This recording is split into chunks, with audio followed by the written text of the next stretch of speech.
잠시 후에 썬가 크로스의 나의 정치 코멘트를 하겠습니다. 오늘 서울신문에 2024년도 9월 3일자 기사네요. 푸틴이 자랑한 신형 핵미사일 발사 위치는 바로 이곳. 러시아가 푸틴이 자랑하고 있는 신형 핵미사일 발사 위치가 알려졌네요.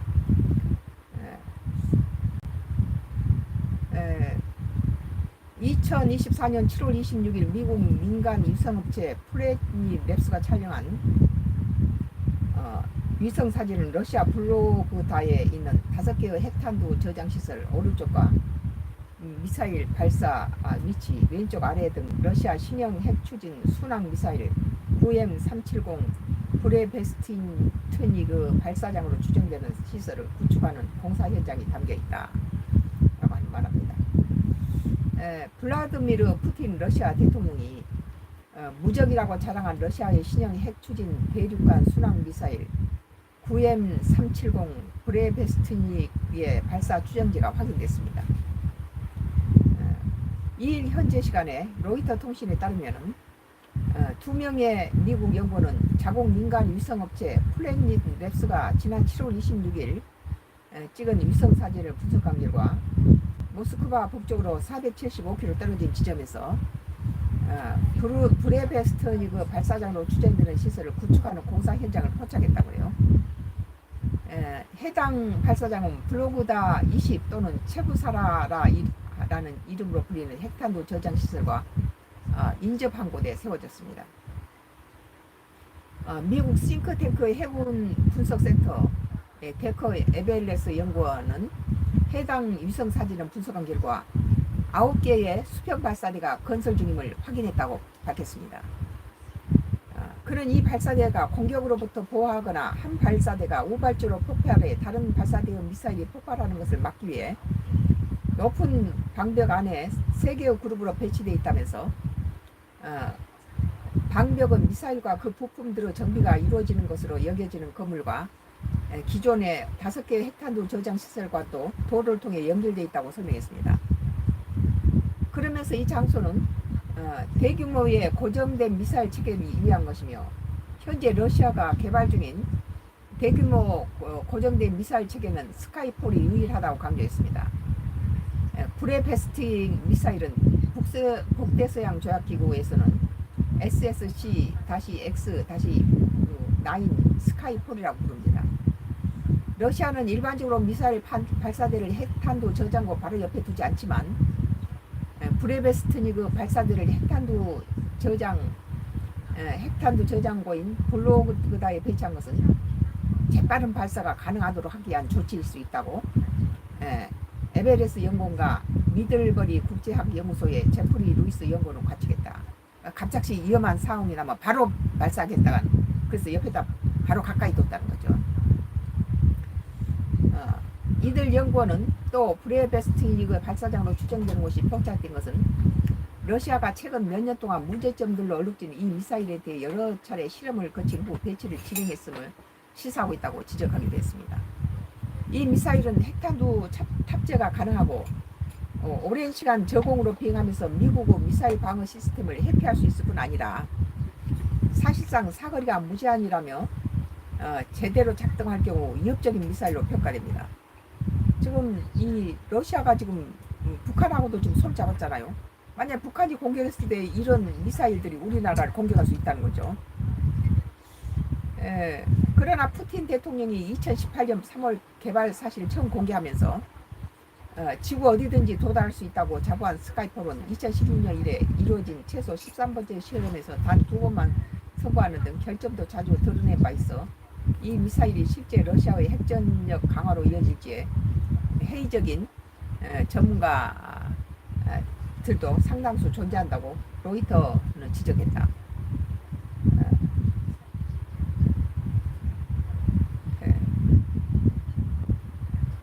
스카이폴이 미사일에 탑재된 소형 원자로에서 동력을 얻는 방식이라면 날아가면서 방사능을 뿜어내 주변 지역을 오염시킬 가능성이 있다는 점도 단점으로 지적되고 있습니다. 이와 관련해 미 국무부 고위 관리자를 지닌 토머스 컨트리먼은 이 미사일을 날아다니는 체르노빌을 부르면서 다른 나라보다 러시아에 오히려 더 큰 위협을 가할 수 있다고 말했습니다. 뭐 체르노빌 원전은 지금도 불모지대로 사람이 살 수 없는 그런 땅으로 변해 있었죠. 원자력 사고가 그만큼 무섭죠. 나의 정치 코멘트는 러시아의 핵은 세계 1위로 가장 많은 핵탄두를 갖고 있습니다. 미국이 러시아의 3분의 2밖에 안 돼요.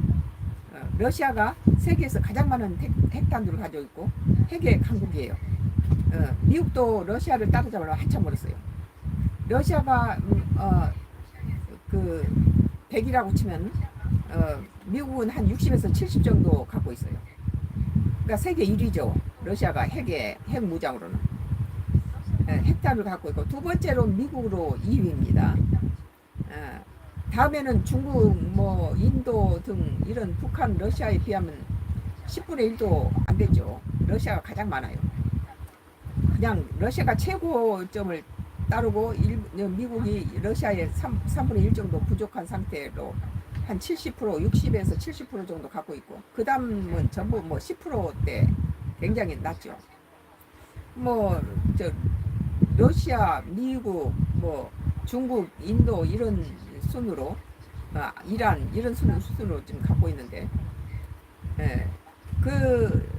핵을 소유하고 있는 국가들은 강국들이 주로 핵을 갖고 있습니다.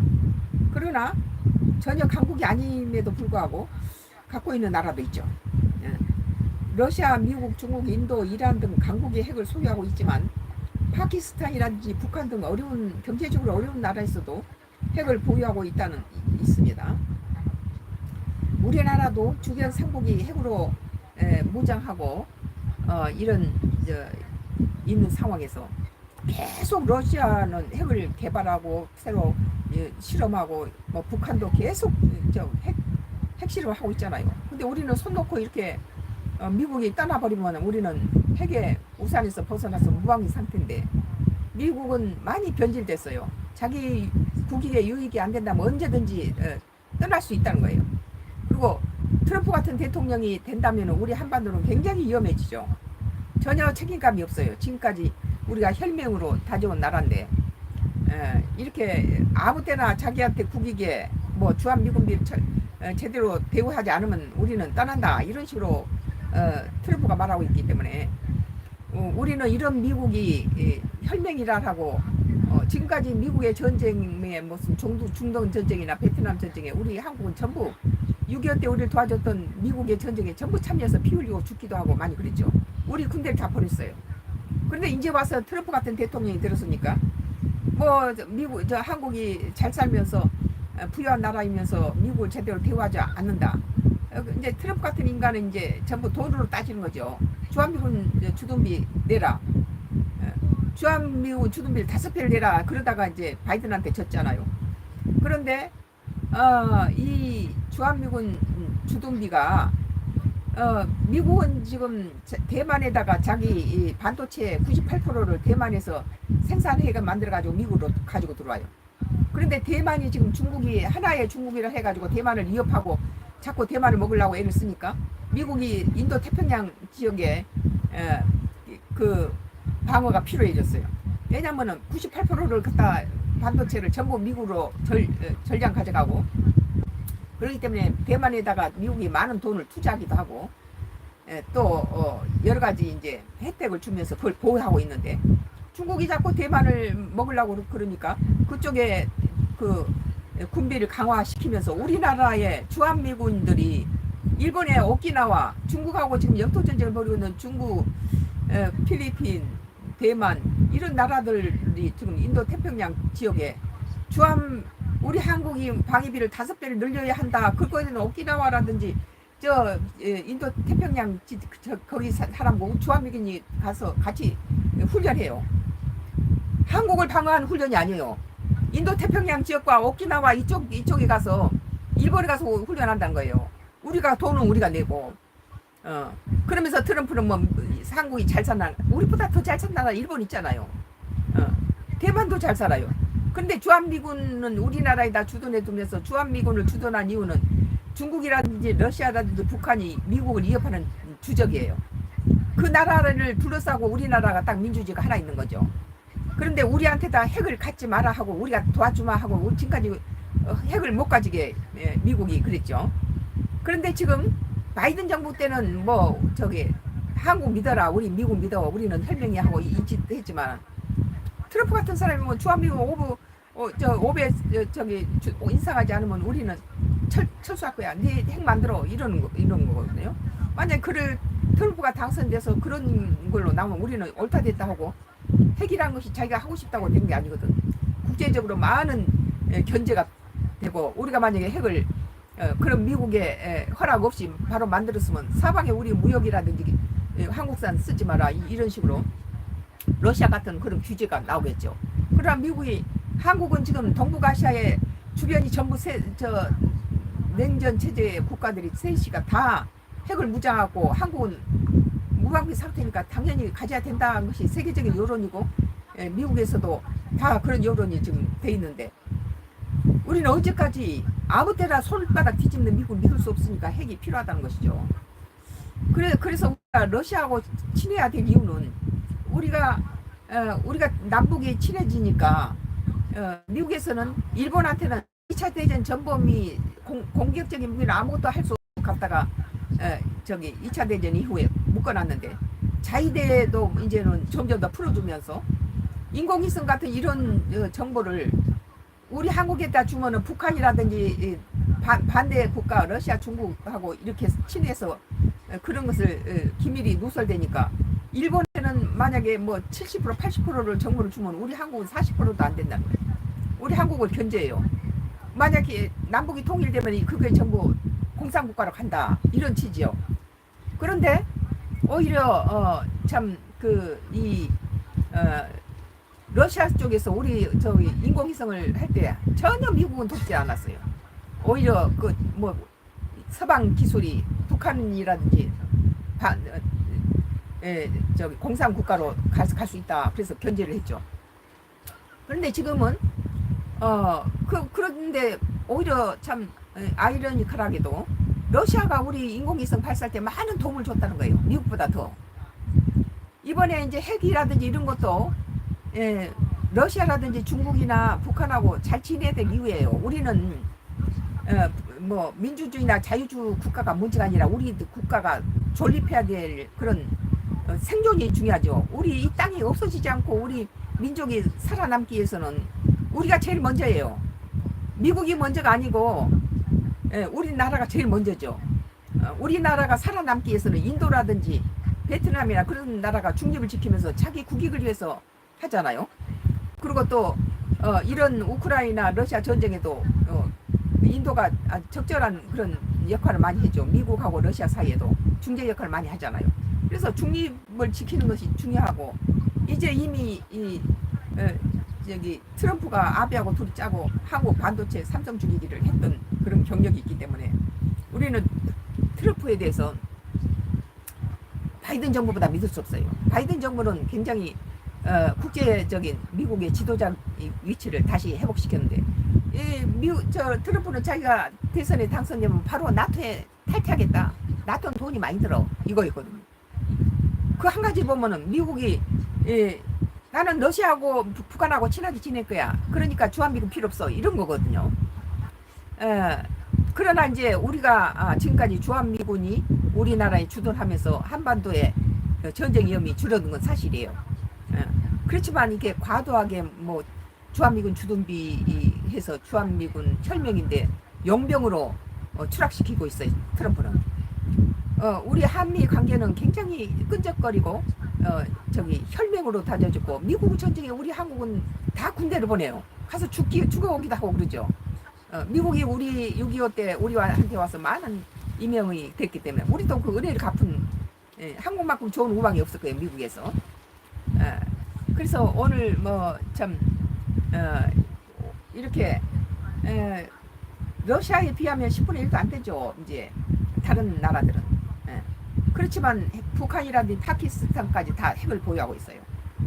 핵을 갖고 있고 러시아, 미국, 중국, 인도, 이란 등 강국이 핵을 소유하고 있지만 파키스탄, 북한 등은 경제적으로 어려운 나라도 다 핵을 보유하고 있고 우리나라도 주변 삼국이 핵으로 무장하고 있어서 핵 무장이 시급하다고 봅니다. 뭐 미국 주한미군이 주둔 하든 말든 우리 나름대로 주한미군이 떠나버려도 우리 국민을 보호할 수 있는 핵이 필요하다고 보는 거죠. 오늘은 이제 서울신문 푸틴이 자랑한 신형 핵미사일 발사 위치 바로 이곳이라는 기사에 대해서 나의 정치 코멘트를 했는데요. 신666 혹시 기독교인이신가요? 네, 저는 목사입니다. 조각가이면서 목사입니다. 맞는 말씀입니다. 주한미군 꼭 필요합니다. 네, 맞아요. 나는 주한미군이 굉장히 우리 한반도의 전쟁을 억제하는 역할을 한다지만 지금 트럼프가 우리 한국에 뭐 요구하는 것들은 뭐 한국은 부자니까 뭐 5별 인상하라. 이것은 우리 한국도 여러 가지 정치적으로 빚이 많고 1년이면 6조 원의 빚에 대한 이자가 나가요. 거기다가 이제 이재명이가 13조 25만 전 국민 그 생활지원금 이렇게 해가지고 이제 자꾸 이렇게 되면은 우리나라 경제도 참 어려움에 처하게 되죠. 오늘 신666님 왜 666을 했을까요? 666은 마귀 사탄의 숫자인데 그 번호가 의미하는 것이 무엇이지? 마귀 사탄 Y기업의 하수인은 아닌지 뭐 밑에다 달콤한 사탕 발림이라고 하나님 말씀하시네요. 기독교신가요? 해놓고 666이라 했네. 666은요 사탄 마귀 사탄이에요. 여기서는 악의적인 걸로 신 666이라는 말을 쓴 것 같아요. 내가 목사라는 거 알고 거기에다가 혹시 기독교신인가요? 하면서 666은 사탄이거든요. 세계를 멸망할 때 사용되는 666은 마귀 사탄의 숫자예요. 그것을 여기다가 된 것은 자기가 지금 사탄이라는 것을 의미하고 있습니다. 잠시 후에 나의 정치 코멘트는 계속 5개가 계속될 것입니다. 지켜봐 주시기 바랍니다.